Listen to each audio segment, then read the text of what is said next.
With us today on LSE Share Talk is the CEO of Kodal Minerals. Bernard, would you like to introduce yourself, please?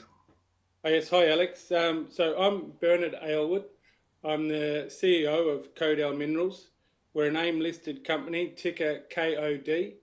We listed with projects in Norway, the Kodal phosphate and iron project, acquired a copper zinc project during our early stages, and then most recently we've made an exciting acquisition of some gold projects in West Africa, and we're very encouraged to have acquired these projects. We started the acquisition quite a few months back. We picked them up at a very reasonable price, and I think we're all seeing a resurgence in the gold market and strong sentiment for gold companies in general, and that's trickling down through to the exploration level. Definitely, like I say, I'm just looking at the markets today, actually, and the way gold's performing, and I'm looking at the resource markets. It it looks to be a very interesting place to be right now, the mining sector. Look, I think Alex, what we're looking at the moment is a reflection, particularly in gold, that people are looking at uncertainty in a lot of other areas of of our countries, and people are wary of what reactions are going to continue, particularly say the fallout of the referendum that was here last week. It does affect people and it does affect currencies, and that's a bonus for gold. I think the other factor that we're looking at is that the mining sector in general has been in quite a slump for the last few years, and in a lot of cases it's particularly been oversold. And I think now we're seeing a correction on that and a realization of actual value in companies and commodities. Definitely, like you say, obviously being in the UK and the Brexit thing last week, that's definitely caused a bit of uncertainty. Just the first question, can you tell us a little bit more about your acquisitions and what they mean to the company and what the acquired portfolio includes, please? Sure. Well, for the company, it really is an opening up of diversification for us. We have acquired what we think are quality exploration assets in West Africa. Our projects are located in Mali and Cote d'Ivoire, both well recognised countries for well developed gold industries, great levels of prospectivity and discovery, and we think we've got some excellent projects. In Cote d'Ivoire, we have two significant joint ventures, one with Newcrest Mining, and Newcrest is the largest Australian gold producer, market capital well into the billions. And with us, they have to spend 1.7 million US dollars to earn 75% of one of our projects. And they're active explorers, and that's a great result for us, having that amount of money spent on one of our projects. The other joint venture is with Resolute Mining, again a well recognised gold producer and exploration company, probably got a market cap in excess of $200 million. Their joint venture with us is for three projects in Cote d'Ivoire. They have to spend a minimum of $3 million US to earn 75%.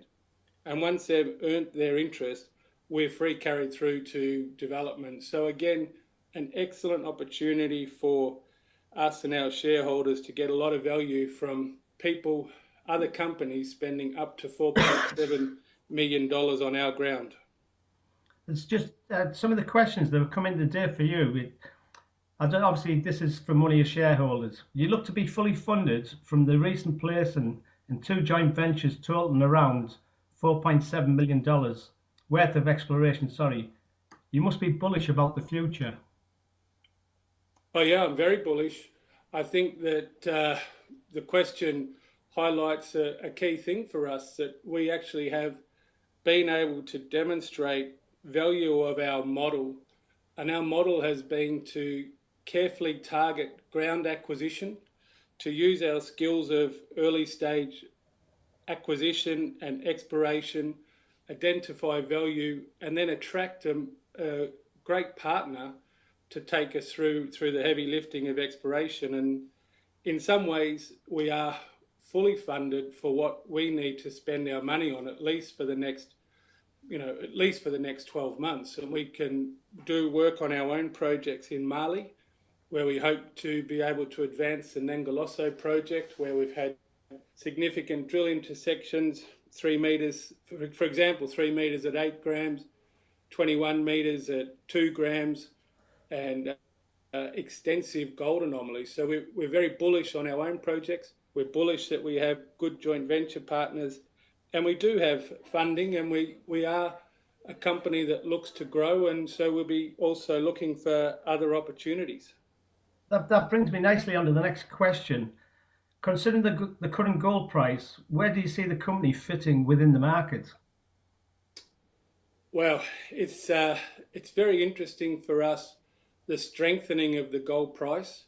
I think that it will be reflected in the market paying more attention to companies involved in the gold sector, and I think for exploration companies like us, the opportunity is for us to highlight results, news flow from our work, results from our joint venture partners, and I think we still have the ability to acquire more ground or potentially look at more advanced projects where some people may need some fresh people, fresh eyes, or new opportunities. Okay, that's actually one of my questions later on, actually. Sorry, Bernard. That's okay. The commodity mining sector looks to have turned. Are you bullish moving forward with Kodal Minerals? Look, I think you're right in a lot of ways. I think that after quite a long downturn, there is a refreshing of the market. There's particular interest in specialty minerals such as lithium, rare earth elements, uranium is looking stronger again. Some of the major commodities, the bulk commodities, may be taking a little bit longer to turn, but I believe they will. And yes, I'm particularly bullish on gold and precious metals. It's definitely the markets, when you watch it now, from a personal point of view, you look at lithium, uranium, the rare earth, and the markets definitely seems to be getting more interested because the more people you talk to, there seems to be a little bit of uplift from what they're telling you. Look, I think that's right. We've seen from a mining person's point of view, I think we've seen a lot of cautious approach to investing in mining and mining companies over the last couple of years. But then we have seen people recently raise significant capital for project developments and new projects, which I think has indicated an increase in confidence from investors, as well as a realisation that probably things are improving. I'd have to agree with that because you look what's been raised, especially one company over the last 2 weeks in the same sector. It's a staggering amount of money. So it's definitely. Yeah. Well, look, I'd also just point out that when you look at, say, West Africa in particular, an increase in corporate activity is highlighting the fact that some companies are now looking at the chance to get into projects pretty early and think they're getting, seeing companies being taken over, seeing ground acquired, seeing transactions. It's all very positive for us in West Africa and Africa in general. But it's like you say as well.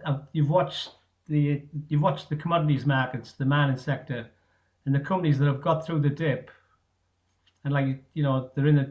I don't know, my personal opinion. I think they're in a good place. Like personally, I think companies that have survived for reasons that reflect, quality of management and technical teams, quality of assets, and ability really to adjust to conditions that we saw recently, over the last few years with very difficult times.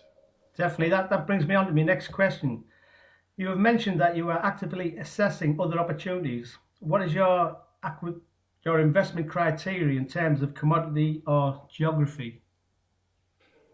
I think it's pretty fair to say, Alex, we'd like to acquire a really great project.